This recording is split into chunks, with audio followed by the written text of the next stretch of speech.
Most people think the hardest part of making a decision is choosing, but that's not true. The hardest part is what comes after, the overthinking, the what ifs, and the fear of regret. My name is Dilan, I'm a psychologist and a coach, and in this video I will show you why we are stuck in indecision and how you can make choices that feel clear, grounded, and aligned with who you want to become. Here's something to remember before we even start. Regret usually does not come from making the wrong choices, but from abandoning yourself in the process. So let's change that. Let's start by talking about why making decisions can feel so heavy and so difficult. We have been conditioned that there's a right and a wrong. So we are believing that making the right choice is a good thing, and if we make the wrong choice, that will ruin everything. Because of that, because of the systems we grew up in that made us believe there's only black and white, decision making becomes kind of like deciding who you are, so your identity. So we connect making our decisions day to day to the person we want to be or the person we are right now. Decision making becomes identity. And of course, when you feel like your decisions are deciding who you are as a whole person, it becomes high stakes. So fear of regret, fear of judgment, fear of failure, all of these get bundled into the act of choosing. Psychologically speaking, choices generate risk. So every time we have to decide something, where do we want to go, right or left, what do we want to eat, healthy or unhealthy snack, every time we are presented a choice, it comes with a risk. Why? Because you will be responsible because of the consequences after making the choice. So many people freeze when they have to make a decision, not because they don't know the answer, but because they're afraid what their decision is going to say about them. And that gets worse in social situations, because in a social situation, like in a group, when you want to decide what movie you want to watch or what music you want to listen to, the risk is even higher because there are chances of being socially excluded, which we hate as human beings. We hate being socially included.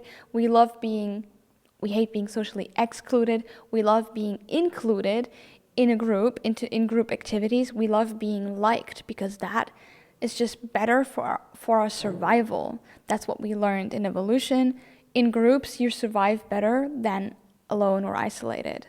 And being alone and isolation is like the worst thing for us. So in social situations, it's even more understandable that making decisions for a group is harder. Let's go a step further and talk about what's really causing indecision. Mostly it's not a lack of logic, but it's emotional, as so many things are in psychology. So people think that they need more clarity in order to decide something, more information, they just need more context, whatever you tell yourself you need, that's not what you need. You actually just need more courage instead of clarity.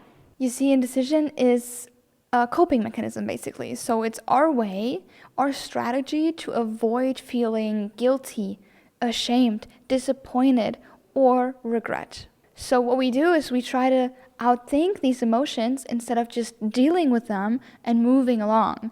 What would be the easiest way, actually, the fastest way to get rid of regret or guilt or shame or all of these emotions we hate, is to actually just move through them by feeling them, accepting them, and then you're done. That's it, because those emotions, they want nothing more than to be seen, to be accepted, to be heard. But what we'd rather do is we try to cope with them in a very dysfunctional way and avoid them. Tell ourselves that they're not there by staying stuck in indecision. Because when we don't decide, we're safe. Once we decide, there's a risk of feeling these emotions. So it's actually a smart way of our brain to keep us safe. So by keeping us from deciding, by keeping us from feeling all these negative emotions, our brain is protecting us.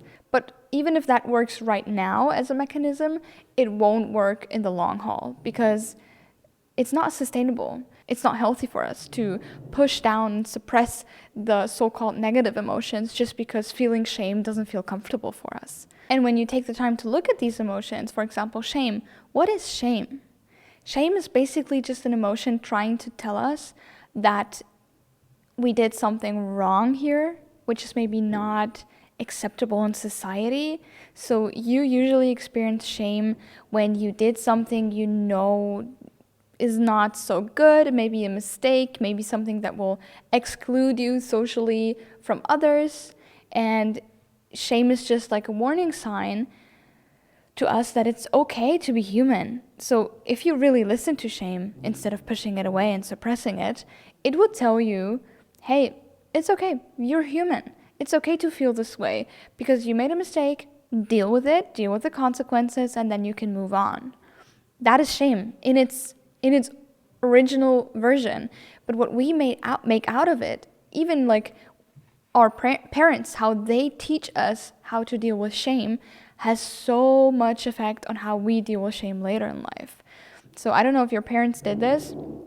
Mine really didn't, but I watched this in so many children that they had to go into the shame corner. I don't know what it's called in German. It's like the shame corner, where you just have to go into a corner of the room and just with your head facing the wall, the corner, and just being ashamed. So the parents basically told them to be ashamed, which was horrible because now they connect being ashamed to standing in the corner by yourself, isolated, not knowing what's going on, and that will happen every time you make a mistake. And this is how quickly people are afraid of making mistakes because they've been treated like that. And no hate to the parents. Most parents don't know this, and that's fine. That's why I'm telling you this. Please, let's start to have better connections, better relationships with these emotions, because all of our emotions are literally just trying to guide us through life, helping us survive. And that includes shame. That includes guilt. And I could talk about this all day, but this is not about emotions. This is about decisions. So let's keep going with the script.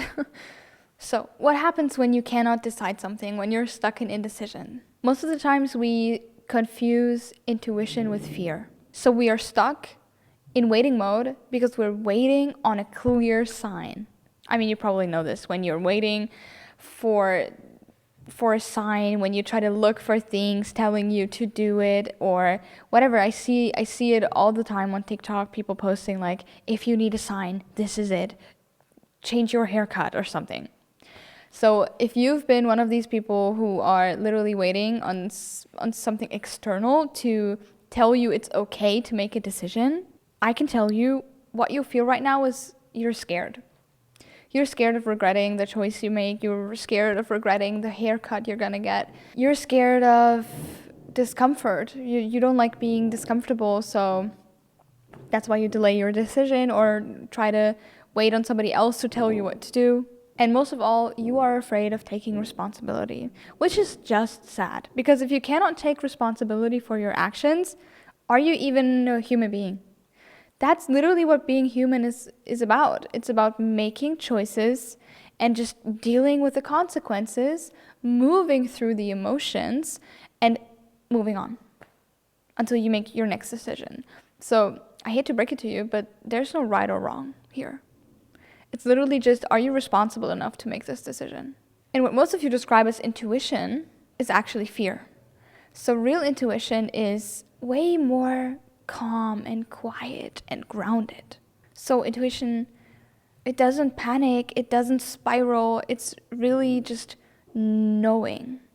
But what we think is intuition is actually fear by keeping us waiting and waiting and waiting for the sign and hoping. Hope is not bad, but if it's connected to fear and waiting instead of moving and taking responsibility, it's doing nothing for you. So I want you to remember this. Clarity doesn't come before action. Most of the times, clarity comes through action.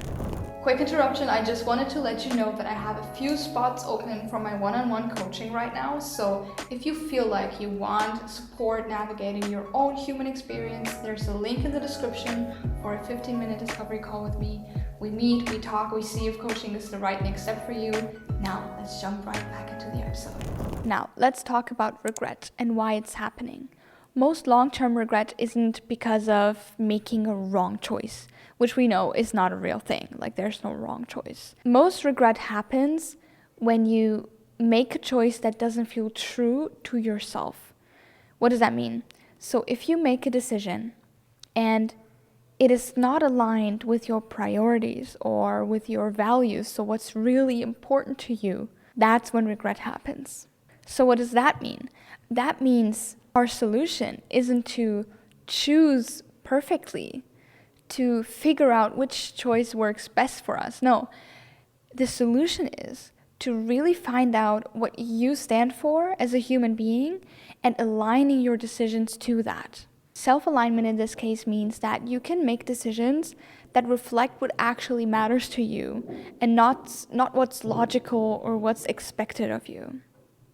It's when you ask, okay, what feels honest to me, what feels true to me, not what's the most logical, what's the fastest way, what's the most popular way, but rather, what do I value and how does this fit me? Or you could ask yourself, will this move take me closer to the person I want to become?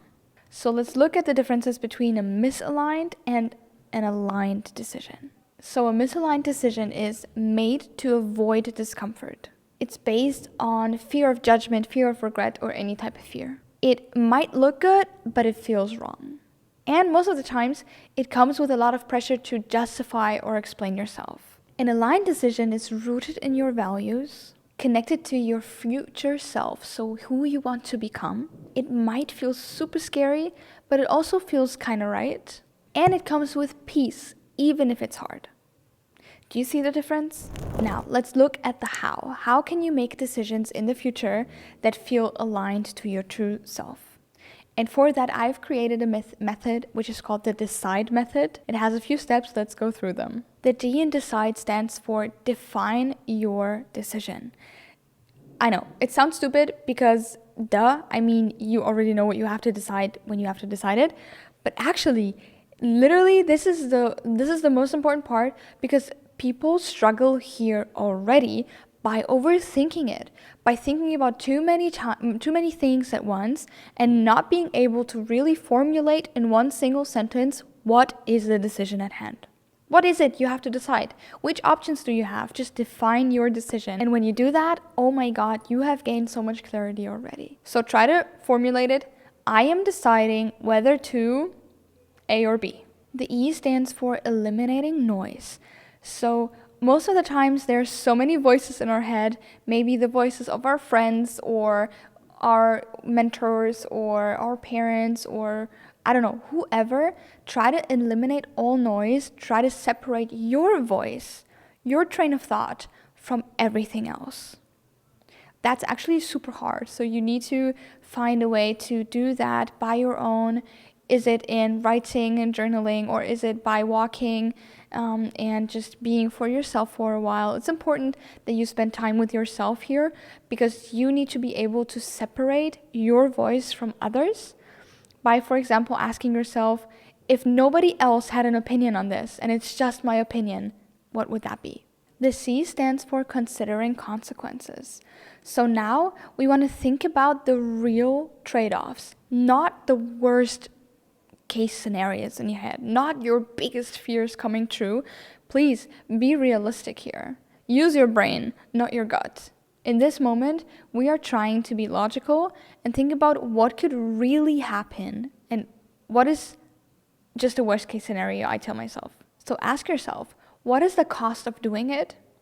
And what is the cost of not doing it? The I stands for identifying your values. So in this step, we gotta go deep. You can't lie to yourself here, because that's not gonna help you. That's not gonna get you far. Here, you really need to focus on what truly matters to you as a person. So what is important to you as the way you are? What are your values? What is important to you? And how do they align with the decision at hand? And make it easy on yourself by asking, which option will take me closer to the person that I want to become? So before that, you need to know who you want to be. You don't need to know 100%, but you need to have a vision of your future self in order to make self-aligned decisions here. And then D, that's especially important for people who really struggle with making decisions and who really want to start changing their habits here. It's decide and document. So make the decision, the aligned decision where you figured out that it's aligned to your values, to your priorities, to your true self, then you decide, you do the thing, and then you document. So please write it down somewhere, or do a voice memo to ChatGPT, I don't care. Just write it down somewhere, what happened, how the process was for you, and what the actual consequences were. Why? Because that is evidence for the next time you need to decide something. For the next time that you are scared of deciding, that your brain projects so much fear into you because you're afraid that you're going to regret it, blah, blah, blah. And then in these moments, you need your documents where you've written down what actually happened, the actual consequences, so your brain can see black and white that this is what happened, this is the reality, and not this. Also, by writing it down, you will interrupt second guessing, because that's also a thing we do. We second guess ourselves even after making the decision, which was a huge win. You made the thing, you made the decision, you took option A or option B, and then your brain thinks, let me second guess that. Let me just look if that was the right one. Or although we already made it, so it's so stupid. But we do that. We overthink and we regret and we second guess. So writing it down and writing down the actual thing that happened or did not happen to you will help you not second guess your decision. And then the E in the decide method stands for exit the loop. You gotta go. You cannot stay in the loop. You documented the thing, it's done, it's over. Don't revisit it, don't reread it, don't think about the decision anymore. You have to exit the loop. If you do not exit the loop, you will stay stuck in there forever. And that will not help your overthinking. That will not help your decision making for the future. That will not bring you closer to who you want to become. So instead of overthinking it, take a first small action. Take a step. Do something. And I'm talking about movement. Move your body. Do something. Instead of just sitting there and overthinking your decision. And that is the decide method. Of course, the more you use it, you would not have to revisit this video and just look at the different steps because it gets more natural to you. The way that I do it is I used to overthink my decisions, and I used to have a big problem with regret after making the decision already. And second guessing myself was a huge thing for me. So I created this method for myself and tried it on myself, and it really worked. And in the beginning, I was really structured and I really was documenting the whole thing. And I was going through the DECIDE step by step. But now it's more natural to me, and it didn't take long because we make decisions all the time. I don't know the real number, but I think it's about 20,000 decisions we make per day. Because it starts by choosing the kind of coffee you want to drink in the morning. Do you want an Americano? Do you want it hot or cold? Do you want a cappuccino? What do you want to drink? That's how it starts. Or even before that, what do I want to wear? How do I want to do my hair today? There's so many decisions that are so unconscious. So when you start to think about your decisions, it can get a bit overwhelming because we decide all the time subconsciously. And it's just these few decisions that we do consciously, that we think about a lot, that makes our life harder, basically. So try it out. Do the decide method. You can also switch it up to your preference. I don't know if there's something you want to change about it. It's not like, I don't care.